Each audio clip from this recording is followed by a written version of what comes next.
Stu and Didi are having a garage sale. They even take out ad space in the newspaper about it. Stu is excited to unload some of the old items they have to make room for his new stereo. Betty arrives with Phil and Lil, as well as more items to sell. The babies watch the grown-ups as they walk back and forth with boxes. They are confused as to what a garage sale is. Angelica arrives and explains that grown-ups will come to the garage sale to take old things off your hands. The babies worriedly look at their own hands. The grown-ups continue to set up for the garage sale. Stu can't bear to part with his whirly mover, a fan-powered scooter for toddlers. Didi wants to hang on to her old records. Stu also wants to keep his old disco suit, but Didi asserts that it has been decades since he wore it.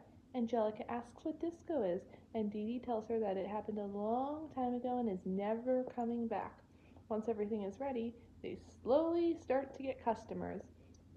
Chaz brings Chucky over and puts him in the playpen. Tommy's still worried about possibly losing his hands, but Chucky explains that what will happen based on a garage sale that happened at his own house. Other grown-ups will take items from the front lawn, but he's not sure why. He adds that once the old things are gone, they put newer things in the house. The other babies get excited about this. Lil then notices there are still a lot of things inside the house, and Tommy proposes they help the grown-ups by putting everything outside. The babies start putting various knickknacks and personal belongings outside without the adults noticing. The disco suit and old records end up outside and are sold, some at significant loss, thanks to Grandpa's haggling skills. The babies pile up the biggest things they can find and try bringing in the wagon from outside. Angelica comes back and asks what the babies are doing. Tommy asks if she can help them move the items the grown-ups left behind into the wagon for the garage sale. Angelica starts to correct him, but then agrees, knowing that trouble will cause.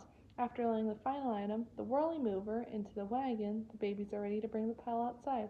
Angelica asks that they not mention that she was involved. They try pushing the wagon down the hall toward the door. The pile has become too heavy and cumbersome and bumps against the wall. Chucky suggests someone climb onto the pile to steer while the others push, and Tommy tells him to be the one to steer. Chucky sits on the pile and uses the wagon handle to steer, but it's slow going for the pushers. Angelica tries reaching up higher to get more leverage. She accidentally activates the whirly mover, and its powerful fan sends the wagon and Chucky on a wild ride.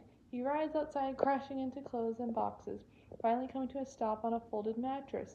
The babies see the grown-ups' things being sold and are happy they helped. Angelica finds the whole situation funny, and Chucky makes his way back inside, yelling about his experience. Eventually, everything at the garage sale is sold. Stu and Didi earn $237 in total for all their items. Didi is looking forward to the extra space in the house, but as everyone finds when they enter, there's a vastness of empty space. Anything that has not been bolted to the floor and walls is gone because they ended up selling everything but the kitchen sink, causing Stu to scream in anguish. Later that night, the grown-ups and Angelica are gathered at some candles singing Kumbaya. Didi serves hot dogs on paper plates to Betty and Chaz. Stu's on the other side of the room, fuming about his lost disco suit, 8 tracks, and stereo. Didi tries to be positive, saying that babies are enjoying this and without their material possessions, they can focus on what is important, like their family and friends. Stu, still furious that his son and his friends caused him to sell everything he owned but his house, just tells Didi to put a sock in it.